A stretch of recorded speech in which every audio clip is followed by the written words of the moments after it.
Recently, I checked out a compilation CD for the CD32, and it prompted a really interesting discussion on just how many of these there were for the platform, and we thought it'd be really interesting to check them out. So we're going to do that right now, as we dive into a celebration of CD32 compilations. And welcome to Goldfish on Games. Now when I say arrange, I do mean it, as I have 10 different discs in my collection alone, and I don't think that's all of them. Starting with the obvious ones, we have the compilations that came with the hardware, and this is the original one that had Diggers and Oscar on it, in a very basic box. That does at least put up a slightly more interesting looking menu, with an animated background and some really odd music. I've no idea what they were thinking with this one. Now it doesn't have much in the way of options, it's just there to get us into the games. And it leaves them to explain how to play the games. As really, this barely came with anything that came close to a manual, just a single sheet telling us some of the basic controls. And amazingly, I think Oscar put more effort into its in-game manual, even though out of the two games, it was easily the more simple title. Diggers was the far more complex and interesting game, that might not have been the best choice as a launch title for a console.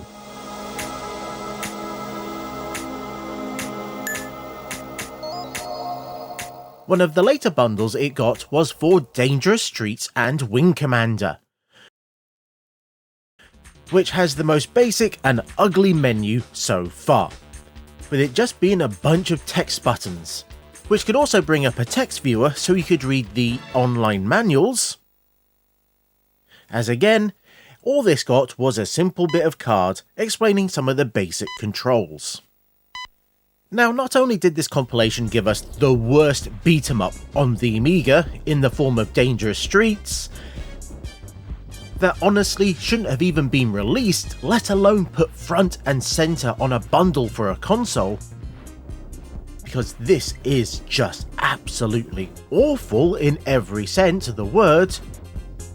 But they also have a video for the other worst beat 'em up, in the form of Rise of the Robots.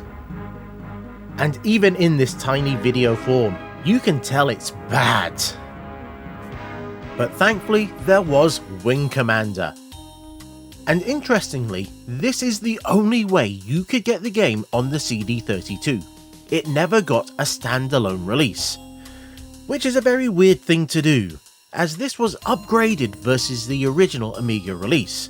It runs faster, it does, and it's in 256 colours. This is far more comparable to the PC version than the original Amiga release. And what's even weirder is that this never even came out for the A1200, making this CD a real oddity. And on the subject of exclusive games to a compilation, there is Overkill and Lunar-C, with Lunar-C only being released on this disc. Now in this instance, it's most likely that this is a game that they didn't think they could sell on its own. It's not the worst game I've ever played, but at the time it would have been going up against much better games, even at a budget price. So including it with a game that could justify its budget price does make some sort of sense. The actual menu is nice, if static, but it does have some suitable music in the background, and I actually covered this compilation in its own video recently, and it's this compilation that inspired this whole video. These sorts of compilations wasn't restricted to just the CD32. Sega had a few similar ones that they used as pack-ins for their Mega Drive, with a range of Mega Games carts that even had their own music tracks and relatively basic menus. They even did one for the Mega CD that included some arcade classics that I think were just mostly Mega Drive carts put on a CD. Nintendo even got in on the action themselves. The NES has its Mario and Duck Hunt, as well as the one that had Mario, World Cup and Tetris, that all had very basic menus just to get you into the action quickly. And then the SNES, well, it obviously had Super Mario All-Stars Collection, and the slightly less obvious one that included Super Mario World. But it had far more of that Nintendo flair, and far more interesting menus. And back to the main topic, we have this oddity, the Dizzy Big 6 collection. Not only does it have the most number of games of an official compilation that we'll look at today, it also has one of the nicer menus. That shows you this cool animated screen of the selected game, while the CD music plays in the background. If I was to nitpick a little bit, then the text for the game names should be a little bit bigger and clearer, and it's a little bit cheeky that they show a far more detailed version of the games than what you actually get, which is made quite clear with Treasure Island Dizzy. Although that music, it's still embedded in my soul. But if I was to say there's one major flaw with this collection, it would be the controls, as they were not really updated for the console, so you still have to use up to jump. Now that works absolutely fine on a joystick, but it's not great with the CD32 controller. But that really isn't the interesting part of this collection.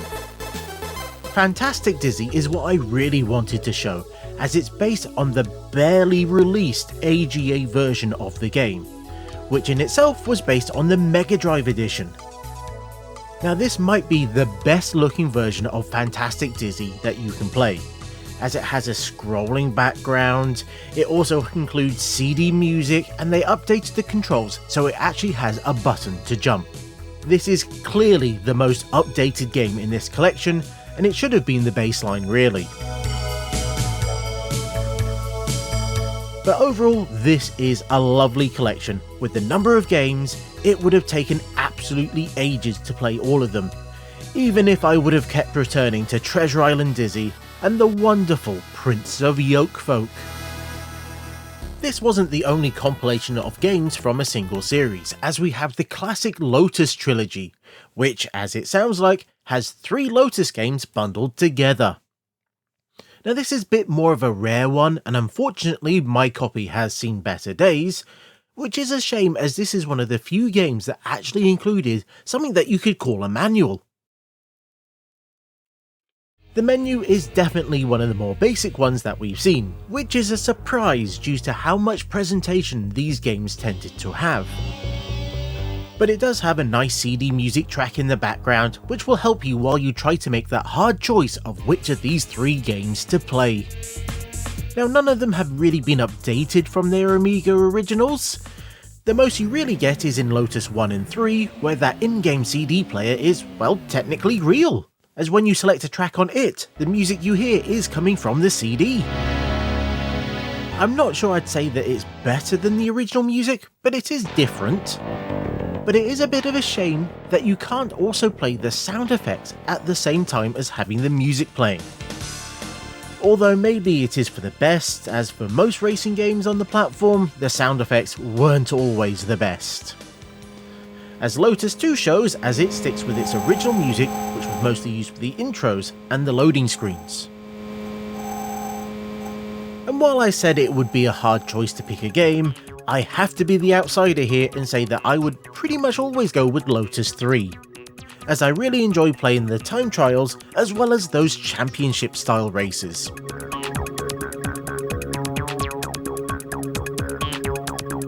Team 17 loved a good budget release, and in that vein they released a few CDs with 2 games on each.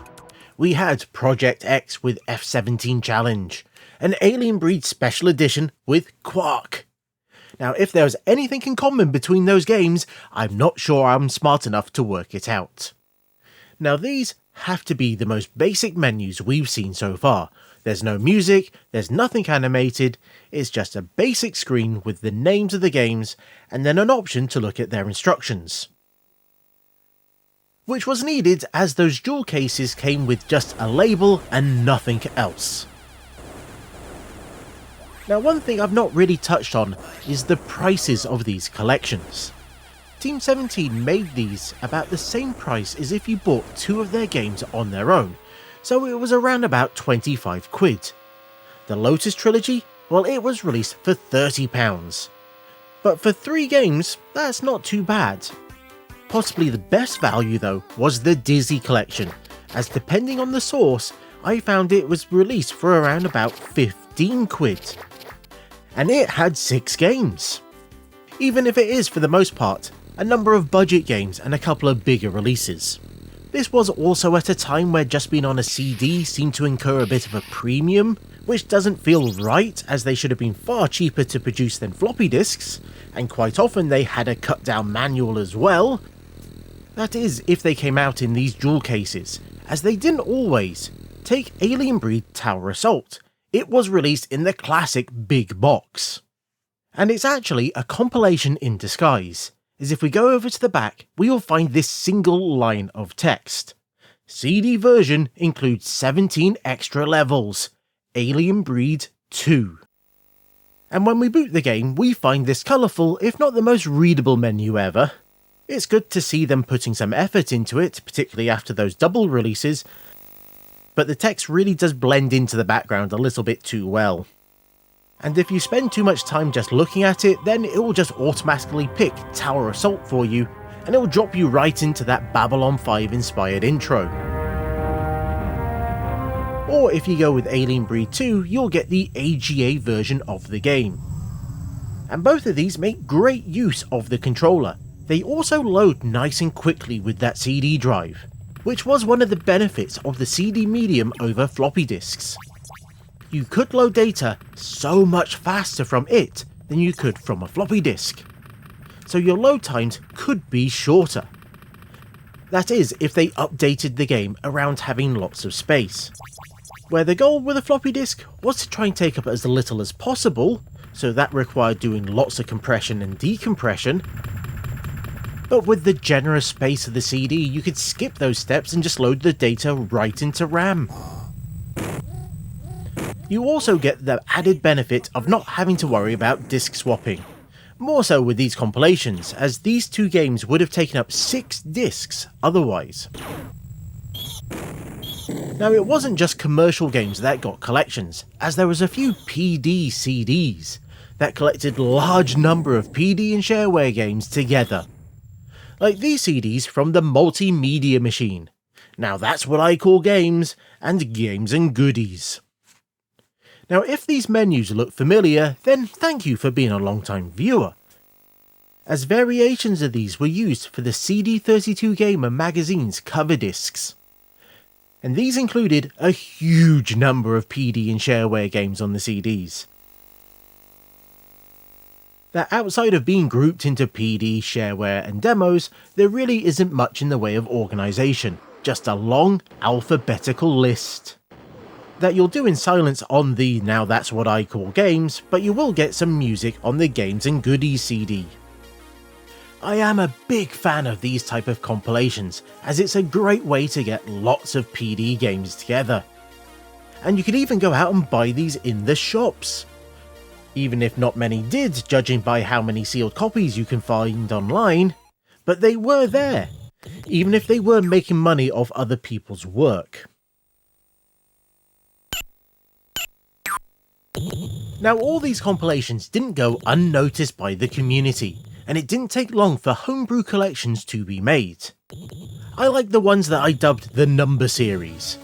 The 200, the 444 and the 888 ones. That, as you might imagine, have that number of games on each of them. Which, due to the sheer volume of games, it required a more complex menu system, with them being separated by category, and then limited number of games per page. Now outside of when it loads music, the 200 one was relatively quick, even with it showing these little screenshots.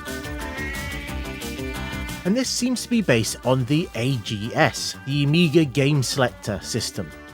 The games themselves are loaded via WHD load, so they have been patched up to run on AGA machines. I know that some games have been updated with better support for the CD32 controller, but I'm not sure if any of those made it to this disc, or even if those updates had been made by this point, as the 200 collection, it came out in 2003.